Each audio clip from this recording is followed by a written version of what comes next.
Em 97 97 que foi.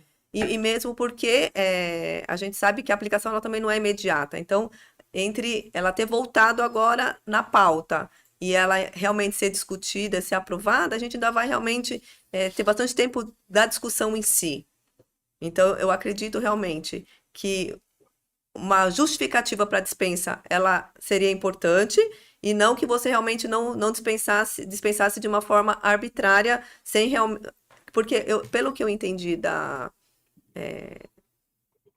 desse processo específico, não pode simplesmente você mandar embora sem realmente ter um motivo, que seria a capacidade, se a Sim. pessoa está em condições, se a parte comportamental, que realmente é o que a gente vê das empresas, é essa forma de dispensa. E como você já conversou, há uma indenização. Então, tudo vai ter a contraprestação, né? E o doutor Ricardo pensa o quê? Vamos lá, eu vou tentar contextualizar um pouquinho para os nossos amigos de casa, para o trabalhador que não é da área jurídica, tentar entender a matéria de forma correta. Existe a Convenção de número 158 da Organização Internacional do Trabalho, e que é uma convenção que ela foi incluída no ordenamento jurídico brasileiro lá em 96, e ela valeu por muito pouco tempo, por menos de um ano, porque logo depois o presidente da época, o Fernando Henrique, ele tirou ela do ordenamento jurídico. Foi feita depois uma ação direta de inconstitucionalidade contra essa medida provisória que o Henrique fez para tirar ela do ordenamento jurídico, e é essa medida provisória que vai ser julgada esse ano pelo Supremo. Então, o Supremo vai ter que decidir se essa medida provisória que retirou a resolução 158 da Organização Internacional do Trabalho vai valer ou não, se ela é constitucional ou não, e é isso que o Supremo vai votar. Por que que essa resolução 158 é tão polêmica? É uma resolução que nem é tão longa, ela tem 22 artigos, mas o problema principal é o artigo 4º dessa resolução, que eu vou ler aqui para vocês, ele é bem curtinho. Ele diz o seguinte: não se dará término à relação de trabalho de um trabalhador, a menos que exista para isso uma causa justificada relacionada com sua capacidade ou seu comportamento, ou baseada nas necessidades de funcionamento da empresa, estabelecimento ou serviço. Então, o que acontece? Existe um termo aqui nesse artigo 4º, justificada, que talvez muita gente esteja confundindo com o termo justo, que são coisas bem diferentes. Então, a imprensa tem alardeado isso e noticiado como se, caso essa resolução volte a vigorar no Brasil, seria então o fim da dispensa sem justa causa, que as empresas só poderiam demitir os seus funcionários através da demissão com justa causa, o que não é verdade. A norma da OIT, né, da Organização Internacional do Trabalho, não fala em justa causa, fala em causa justificada, que é bem diferente, né? São palavras parecidas, mas que têm um conteúdo diferente. Elas dizem coisas diferentes. Então, de forma alguma, caso o Supremo venha a decretar a inconstitucionalidade, né, dessa medida provisória que o Fernando fez para tirar a resolução 158 do nosso ordenamento jurídico, não quer dizer de forma alguma que vai acabar a dispensa sem justa causa. O que vai acontecer é que as empresas vão ter que justificar as dispensas, o que hoje não ocorre, né? Na prática, a meu ponto de vista, para a dispensa de um único trabalhador, sempre é possível e vai ser, um RH vai arranjar, a não ser que seja uma perseguição, alguma coisa, o cara tenha seja um trabalhador excelente, com índices excelentes, que dê resultados excelentes para a empresa, não tenha uma queixa contra ele, nada, seja uma perseguição, pura e simples, uma dispensa arbitrária e às vezes até persecutória, a empresa vai continuar conseguindo demitir os trabalhadores, vai ter que apenas justificar o porquê que ela precisa. E eu acredito que talvez a grande contribuição dessa resolução sejam para essas demissões em massa, né? Porque às vezes muitas empresas vão ter que justificar por que que elas estão demitindo 20 mil trabalhadores, sabe?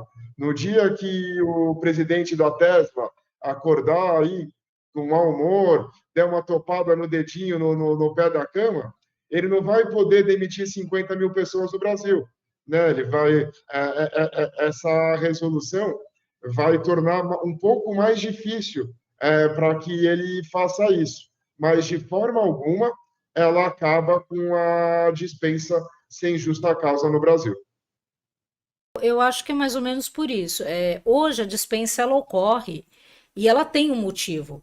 Às vezes o motivo, às vezes não, na maioria das vezes não é comunicado ao trabalhador. Mas a empresa, quando faz o desligamento, ela tem um motivo. Ela sabe o porquê. Por que que aquele empregado não está fazendo parte da engrenagem da empresa? Então ela sabe. Desta vez ela vai ter que comunicar, né? E aí, claro, vão gerar talvez algumas discussões, esse motivo é justo, não é justo, e vai desaguar na justiça do trabalho. Como hoje acontece. Eu acho que vai continuar do mesmo jeito. As dispensas em massa, como o doutor falou, além disso, é obrigatório que se tenha uma negociação com o sindicato. Então, além dos dissídios individuais, nós temos dissídios coletivos, onde essa questão já está afirmada até perante o Supremo, que é necessária uma autorização e uma prévia negociação com o sindicato para demissão em massa. Então, isso nós já tínhamos assegurado. E eu acho que tudo que vem para colaborar, para ajudar, para trazer um ambiente de trabalho mais profícuo, mais transparente, só faz bem para todo mundo. Porque, na verdade, é trazer mais transparência. Quantas vezes eu me deparo no escritório, hoje mesmo atendi uma moça, ela sabe por que que a demissão dela ocorreu, foi sem justa causa, mas ninguém contou para ela. Então ela dorme, ela acorda com aquele sentimento, porque ninguém fala, olha, você está sendo dispensada, mas não falam. E eu acho que a transparência, chegar e falar para o trabalhador, faz bem para ambos os lados. Ele vai poder se posicionar melhor numa outra colocação, se entender que o motivo realmente procede e modificar o comportamento dele. E a empresa também. Isso é cultural. Nós temos que melhorar enquanto empregados, enquanto empregadores. Você não acha? Não, é verdade. Até porque você falou dessa sua cliente, e é muito comum mesmo no escritório, né? Ter um questionamento do qual o motivo. é, Talvez por essa falta das empresas realmente Exato. terem esse recursos humanos de uma forma mais completa. E agora, talvez com essa alteração, seja, né, muito necessário fazer toda essa análise, essa verificação para melhoria da empresa e automaticamente do trabalhador, né? Eu acho. E algumas convenções coletivas até tomam um cuidado a mais de colocar que, mesmo sendo justa causa, o trabalhador ele tem que ser comunicado por escrito qual das alíneas ele se enquadra. Não basta dizer você foi demitido por justa causa. É obrigatório explicar o porquê. Então, muitas empresas, nos acordos coletivos e nas convenções, já trazem isso no seu bojo. Quer dizer, se eu vou aplicar a penalidade máxima ao trabalhador, ele tem todo o direito de saber por quê. Isso também é amparado na Constituição, né? O amplo direito de defesa, o amplo contraditório, até para ele poder dizer, olha, mas não foi assim, não aconteceu isso, aconteceu de outra forma. E acho que essa discussão só vai fazer bem. Agora, é preciso que ambos estejam, né, trabalhador, empresário, empregador, com a mente aberta para recepcionar, né? Porque hoje também tem uma ojeriza a tudo que vem do STF. E não é assim. A gente precisa No colocar a Brasil, consciência, né? no Brasil se criou uma narrativa nos últimos anos de que o Brasil seria o único país do mundo ocidental, né, evoluído, que teria legislação trabalhista, que os trabalhadores teriam direitos e CLT e aqui legislação e proteção a emprego, proteção contra a demissão arbitrária, proteção dos direitos, né, do trabalho, o que é uma grande besteira. Ó, a Organização Internacional do Trabalho atua em mais de 190 países, mais de 170 acatam em suas legislações pelo menos algumas de suas resoluções, né? Essa própria resolução, que é muito polêmica aqui, ela vale em mais de 35 países, né? São quase 40, são 38, se não me falha a memória agora. E os outros que não usam essa vão ter alguma outra forma de proteção dentro das suas leis. Muitas vezes, em alguns países, por exemplo, Estados Unidos, que às vezes é muito citado, pode não ter uma CLT, pode não ter uma lei específica do trabalho, mas lá os trabalhadores cobram ação na justiça comum, cobram ação e situações em justiças particulares, que lá tem muito, né? Então, não é porque, às vezes, de repente, um país não tem uma justiça específica para o trabalho, né? Aí as pessoas acham que o fato de ter uma, ou se agora a gente se amoldar a essa resolução da Organização Internacional do Trabalho, então vai ficar impossível contratar, ou impossível demitir, ou os empregadores vão ter... vai ficar muito difícil para eles. As pessoas precisam ter, às vezes, um pouco de calma, né?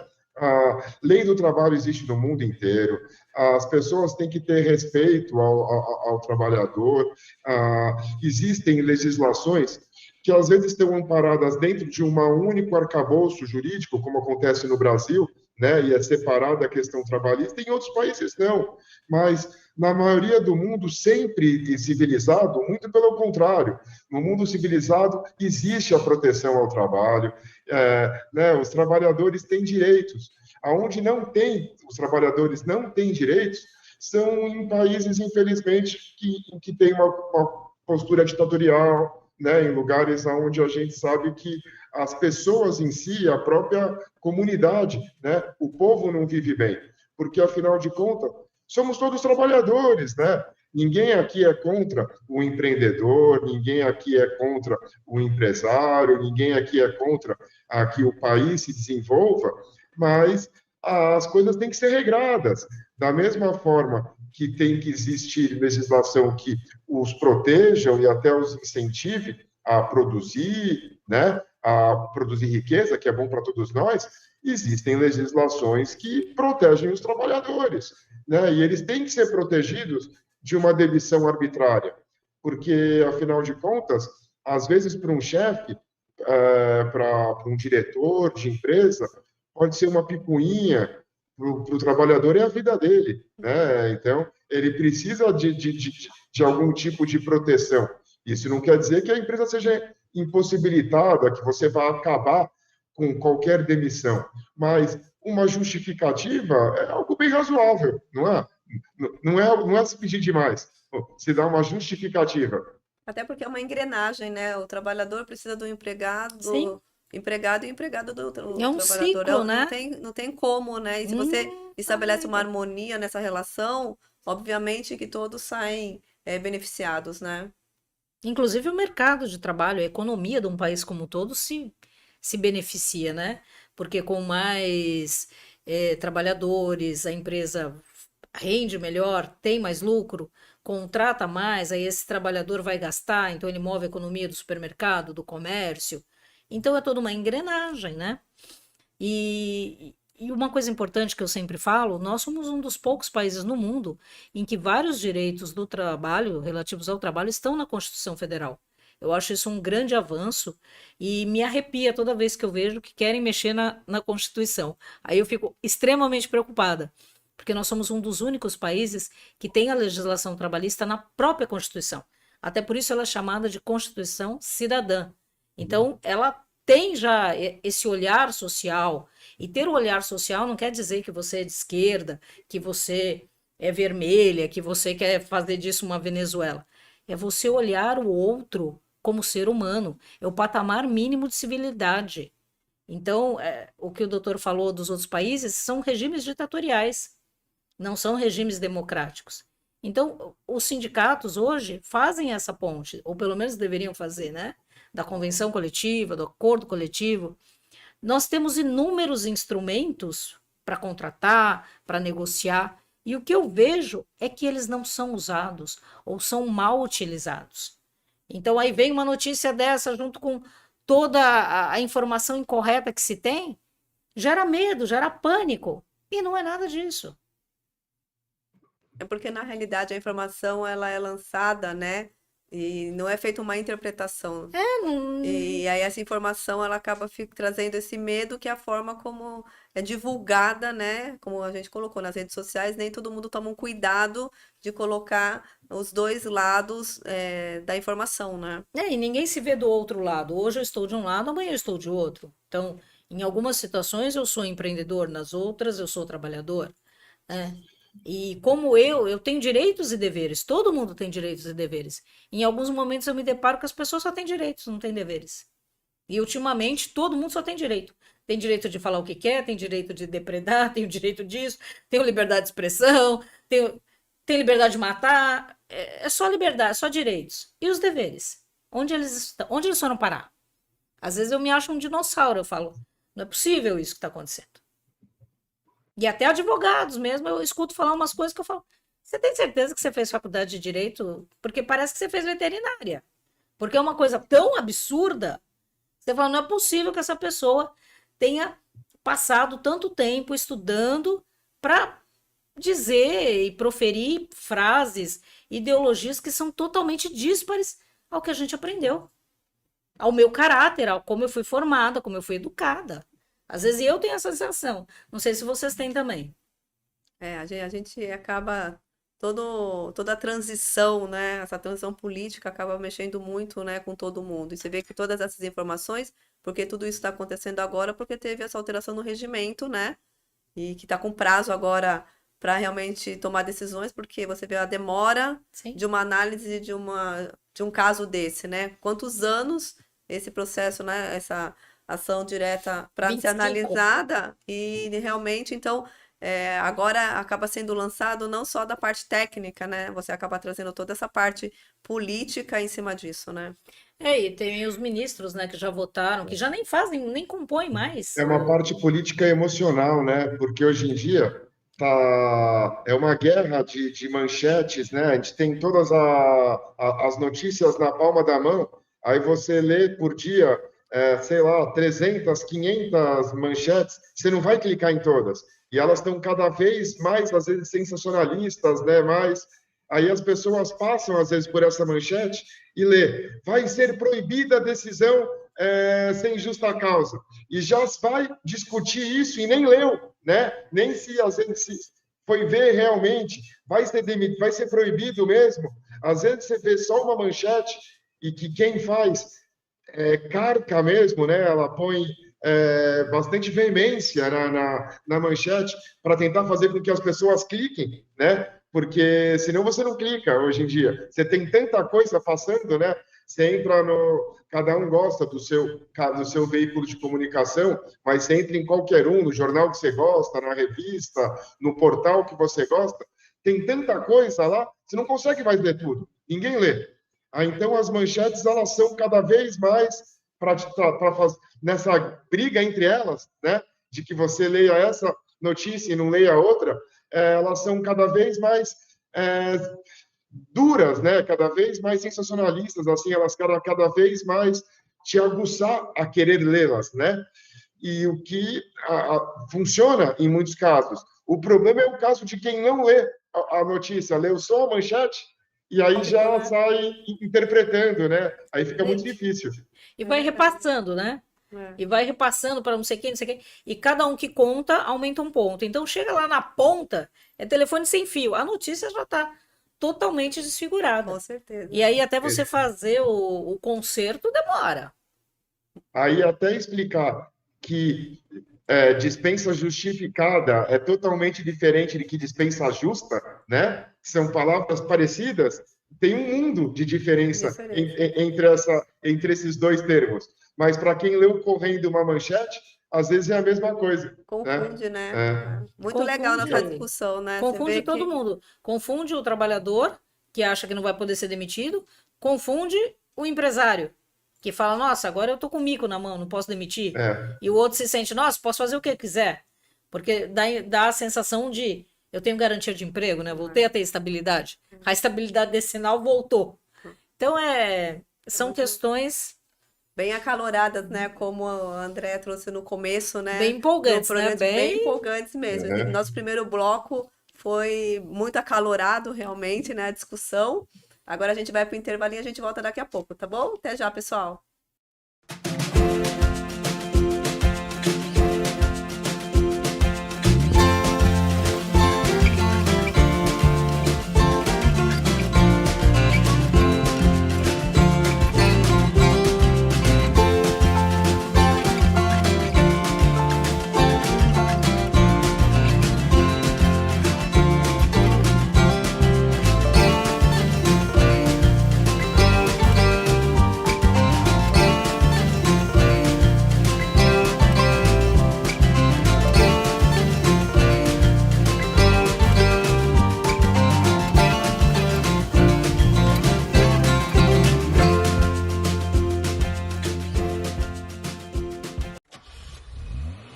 Doim Motors. Pensou em multimarcas, pensou Doim Motors. Zero e seminovos pra você comprar. Prêmio nos modelos, grande variedade. Qualidade extrema, credibilidade. Doim Motors. Doim Motors. Quer comprar seu carro? Shopping The Blue, Senador Feijó 686, Loja Térreo, Santos, fone 3327-8001. Doim Motors. No trânsito somos todos pedestres. O que é oratória? Oratória. É a arte de falar em público, de forma estruturada, deliberada, com a intenção de informar, influenciar ou entreter os ouvintes. Mas na Vox, oratória é muito mais que isso. Oratória é subir no palco e encantar multidões. E também usar as palavras para encantar uma única pessoa. É ser claro e persuasivo para ser o novo chefe ou o próprio chefe. É conseguir expor suas ideias e defendê-las em qualquer lugar. Oratória para Vox não é só sobre ser a maior franquia de cursos de oratória da América Latina. E é muito mais que ser uma academia com 80 técnicas e 150 dinâmicas. Oratória para Vox é transformar vidas para que elas transformem seus mundos. Vox to You. Fale bem, não importe a quem, não importa onde.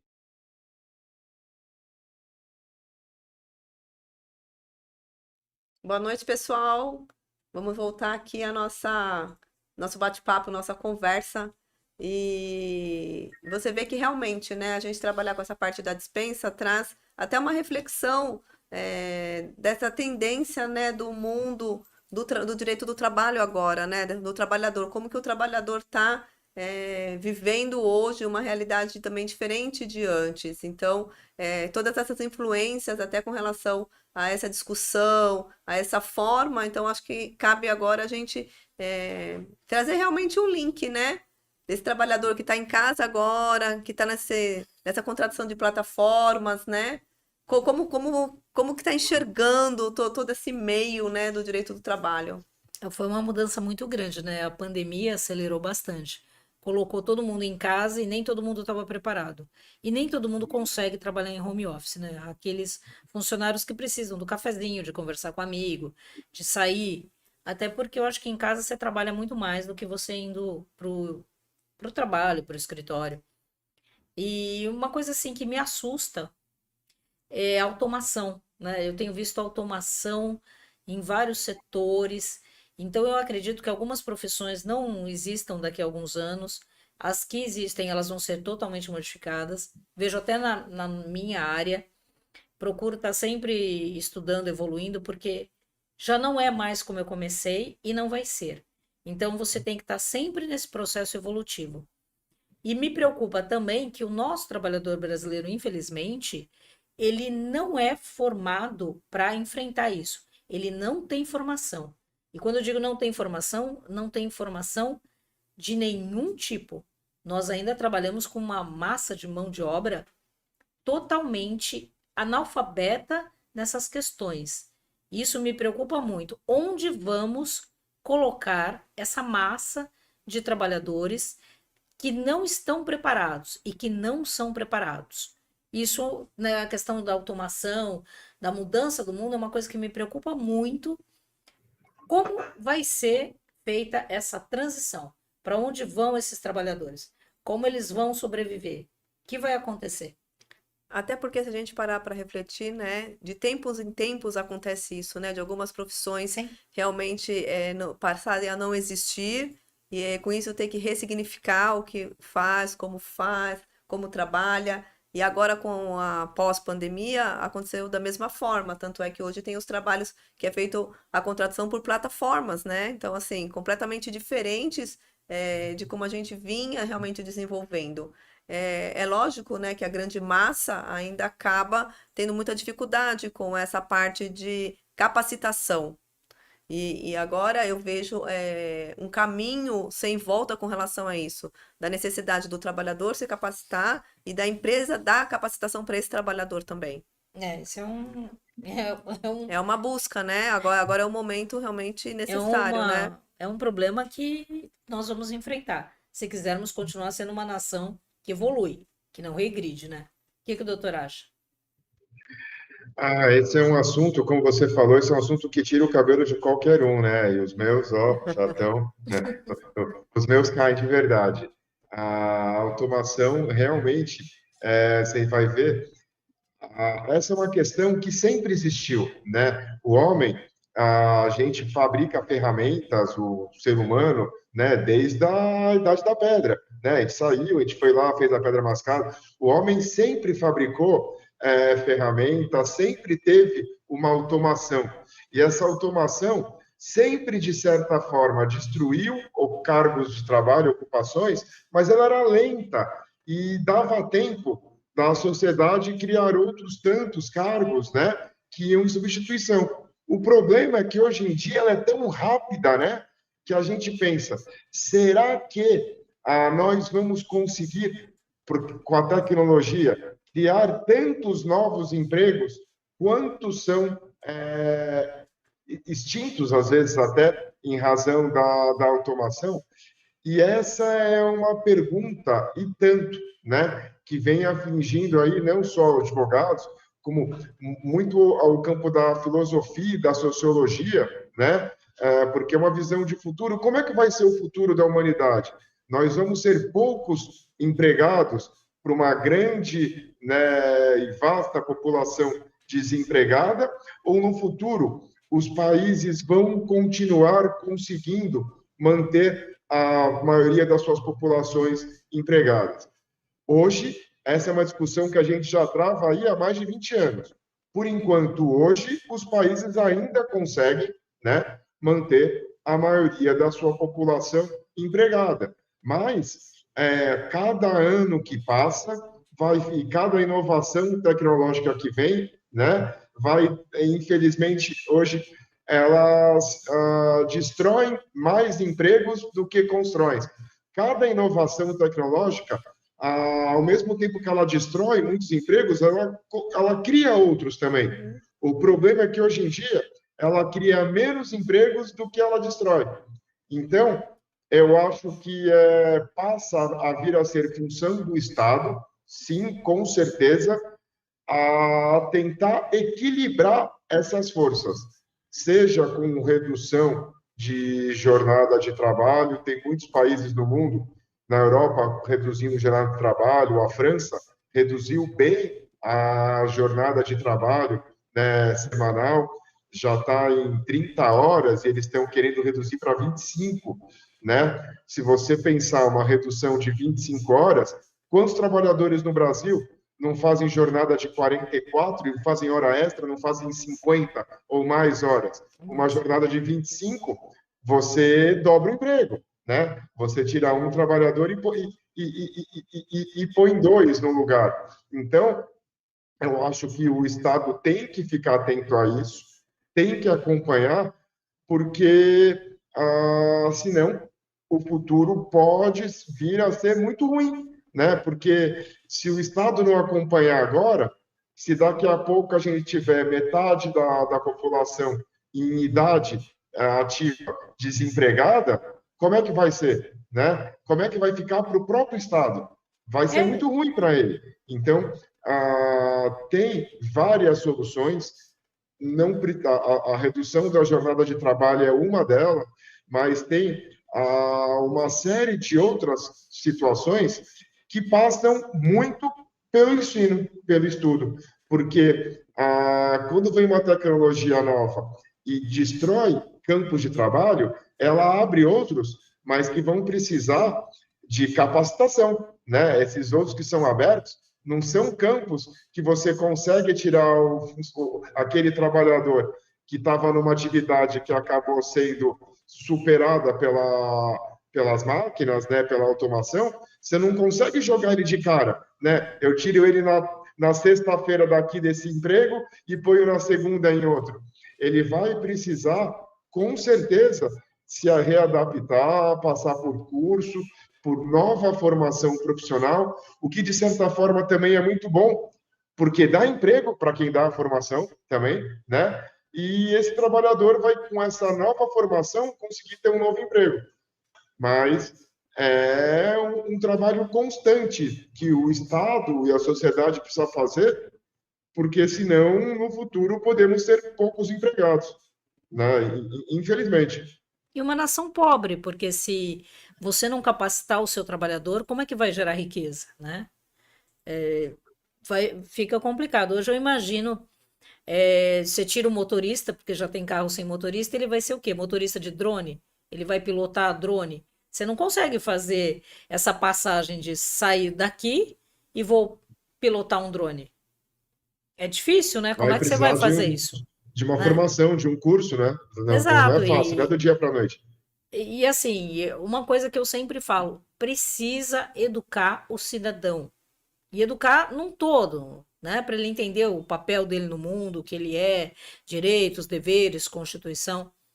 E eu não vejo nenhum governo se empenhar nisso. Alguns são mais sociais, outros menos, mas não há uma efetiva vontade de modificar isso. Até porque eu acho que povo instruído derruba governo. Então eu não vejo essa vontade. E isso acaba tornando o país inferior. Nessas Olimpíadas que tem de matemática ou de índices que medem a inteligência, o Brasil está sempre lá no fundo. Tem, acho que, se não me engano, Singapura não era um país tão evoluído, investiu pesado em educação, colocou lá as crianças para ficarem horas, e hoje é uma potência. Então, só vamos conseguir alguma coisa com a educação. E para isso precisa investimento do Estado, sim. E precisa vontade. E precisa vontade dos dois lados. Um lado que tem que entender que tem sim que aprender e é necessário para o crescimento, e a vontade do Estado, né? Porque o nosso país ele tem um Estado pesado, um Estado lento e é um Estado sim protecionista, não podemos dizer. E protege para todos. Se de um lado reduz EPI, do outro lado dá auxílio, dos mais diversos. Então é um monstro, né? E nós somos um país continental. Então, às vezes, o que é prioridade aqui não é lá no Nordeste, o que é no Nordeste não é aqui. Então, você ainda tem que lidar com essas questões regionais, mas é uma coisa que precisa ser feita o mais urgente possível. Com certeza. E essa parte tecnológica, ela acaba ajudando muito os mais jovens, né? Então, é como o doutor Ricardo falou, acaba diminuindo o trabalho de algumas categorias Sim. e acaba pegando, realmente diminuindo a quantidade de novos empregos, né? Quando você muda a função da pessoa, ela passa a não existir. E os jovens agora elas têm mais habilidade nessa parte tecnológica do que o trabalhador que já vem desenvolvendo um trabalho há muito tempo. Então é todo um ajuste que precisa ser feito de conscientização, tanto do trabalhador como do empresário, assim como do governo também, para alinhar. Só que isso realmente é uma. A gente percebe hoje o movimento de algumas empresas realmente tentando melhorar isso, mas é muito ampla essa discussão e para realmente ter êxito, né? A Amazon demitiu não sei quantos mil funcionários. Eu não sei como é que foi feito isso, essas demissões, porque hoje tudo é automatizado, né? Mas ela fez demissões. Hoje os galpões dela atuam com um funcionário, né? Eu não sei para onde foi essa massa de trabalhadores. O doutor sabe? Não, realmente é uma questão que aí eu não sei, eu não vou saber responder, mas eu acredito que no futuro os trabalhadores, é o que estão conversando, assim, não vão poder, assim, se dar o luxo de esperar. O cara não vai poder esperar ele não ter mais Uber para guiar, para tentar fazer o curso de motorista de drone. Ele vai ter, infelizmente, é o que é o futuro das pessoas, a gente não vai estudar mais 20 anos, 25, às vezes quem faz uma pós, um doutorado, um pouco mais, as pessoas vão estudar 30, 40 anos, porque durante o tempo em que ele estiver como motorista de Uber, se ele não prestar atenção, olha, eu não posso mais ficar aqui só como motorista de Uber, é bom eu fazer um curso para aprender a pilotar drone, porque no futuro talvez o Uber seja. Amanhã vai vir um carro, né, automático de ação, desculpa, né, mas vai vir um carro sem motorista, né? Então, esse trabalhador vai ter que ficar constantemente em cursos de formação profissional, não depois de sair, não depois de ser demitido, não depois de o problema já ter ocorrido, mas ele vai ter que, durante a sua vida profissional, estar fazendo o seu aqui, trabalhando, e já pensando no futuro, num novo curso, numa nova formação, porque, infelizmente, os empregos não são mais para sempre, né? Nós três, né, somos já de uma geração não tão nova, nós pensamos, às vezes, em empregos para a vida toda, né? Meu pai era funcionário público, ele trabalhou a vida inteira no mesmo emprego, né? Ele se aposentou nele. Depois ele fez curso, foi trabalhar com outras coisas, mas depois de aposentado. Mas nós somos de uma geração que pensa no emprego como algo assim de médio e longo prazo, né? E que para a geração nova eles vêm de outra forma já. Eles já vêm, sabe, os empregos dificilmente serão mais de 20, 30 anos. Os empregos vão ser de duração mais curta. E as pessoas vão estar no emprego e, às vezes, já se capacitando para outro. Porque é o que o mundo vai exigir. Essa é uma das tendências, né, desse novo mundo, né, que a gente realmente está vivendo, né? Eu tenho um filho e ele tem 25 anos, é o meu filho mais velho, e eu vejo que ele tem uma inquietação de mudar de emprego e ele fala bastante na qualidade de vida, mas nesse emprego eu não tenho qualidade de vida. Então, às vezes, eles não pensam tanto no salário, na remuneração. Eu quero ter qualidade de vida. E onde é que eu consigo isso? Mudando de emprego, eles não têm mais aquele apego. Meu pai também trabalhou a vida inteira e se aposentou. Nós somos dessa geração. Já os meus filhos já têm uma outra percepção. Se não tá bom, eu mudo. Eu quero qualidade de vida, eu quero ter meus momentos, né? Coisa que nós não fomos educados para isso. A minha realidade em casa era bem diferente, né? Mas tem um artigo que eu estou verificando aqui, de Harvard, que apontou exatamente isso, né? Essa busca do emprego que traga essa condição melhor de vida e não só o dinheiro ou a estabilidade. Então, essa rotatividade, ela realmente comprova dentro desse estudo atual que ela fez, Não, estabilidade exatamente não nisso, né? passa na cabeça desses jovens de jeito nenhum. Aquela Não. segurança que a gente queria, A que a gente tem. sustentabilidade, né? Eles buscam Não, outros eles princípios, buscam né? outras coisas, eles foram criados, eles têm outro recheio. Essa é uma situação interessante, porque cria, às vezes, assim, né, dificuldades, não só para o empregado, mas também para o empregador. Porque para o empregador, como é que eu faço hoje para manter aquele bom funcionário, aquele funcionário que eu acho que é especial? Que eu preciso fazer para manter? Antigamente, bastava dar um pouco mais de dinheiro, né? Hoje em dia, esse funcionário, às vezes, ele não quer o dinheiro, né? Ele quer uma outra situação de trabalho, ele quer estar em outro projeto, um projeto que lhe entusiasme, ele quer uma qualidade de vida melhor, né? O que para mim é muito legal, porque a sociedade não é só grana, né? Se cair um caminhão de dinheiro em cima de mim agora, será que eu vou ser mais feliz? Eu não sei. Talvez eu morra sufocado embaixo daquela grana toda, né? Então, lógico que dinheiro faz falta, lógico que dinheiro é importante, lógico que, né, eu não estou de forma nenhuma querendo dizer que eu viva sem dinheiro, mas a partir de um certo momento, né, ele pode ser valorizado demais, talvez de forma errada pela nossa geração. E eu gosto desse pensamento da geração, né, mais nova. Ele precisa desse dinheiro suficiente para se manter. A partir daqui, eu não quero mais dinheiro. Eles querem mais felicidade e estão certos, a meu ponto de vista. Não estão errados, estão certos. É uma forma correta de ver o mundo. É melhor para eles assim. E você vê como é engraçado, né? Porque a gente conversa de um governo, a gente trouxe toda uma problemática e agora vem uma nova geração com conceitos tão diferentes, né? Com princípios tão diferentes Totalmente. e que realmente vai precisar abarcar, né? Toda essa estruturação para essa nova geração que realmente está chegando, Vai né? ser uma transição, né? Porque ainda temos os baby boomers trabalhando, né? Aí tem os millennials, tem. Então, ainda vão coabitar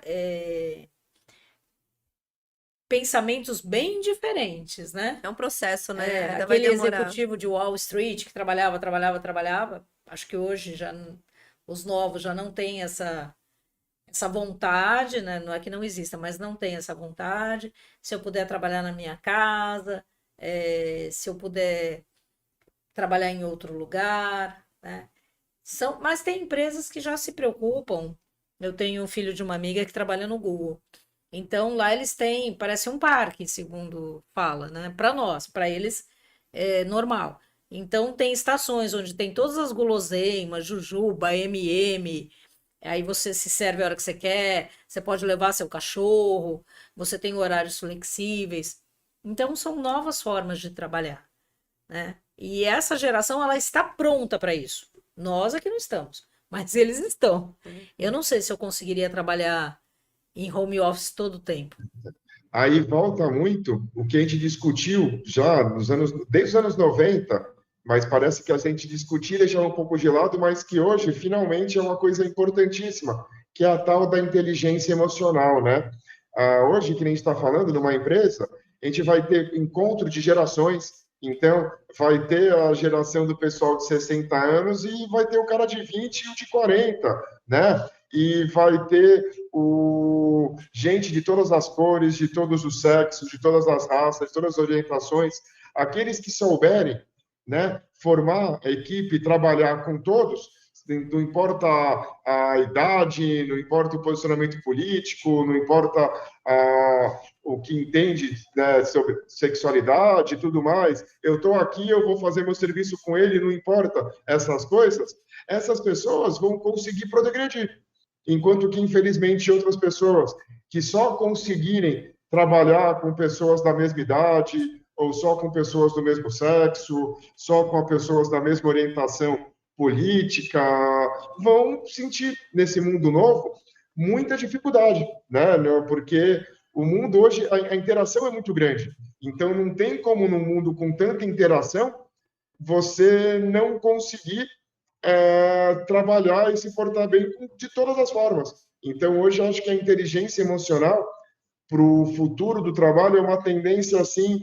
Não adianta você ser tecnicamente muito bom em uma coisinha específica e não saber trabalhar com as pessoas, não vai mais funcionar. Isso funcionou bastante, acho que no século passado, né? Mas nesse século vai ser difícil para quem for assim.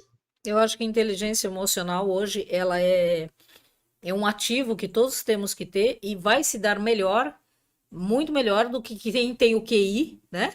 É quem tem o quê? Que é a inteligência emocional. Às vezes pode ser mais inteligente e tudo, mas se ele não tiver inteligência emocional, esse que tem, mesmo sabendo menos, vai mais longe.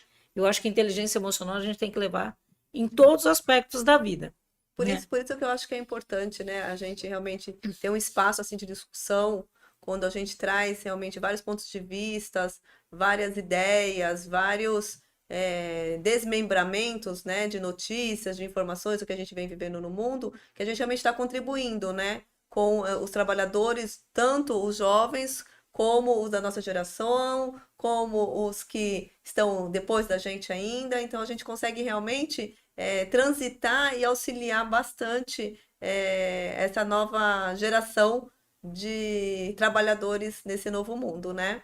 Eu gostei muito desse papo.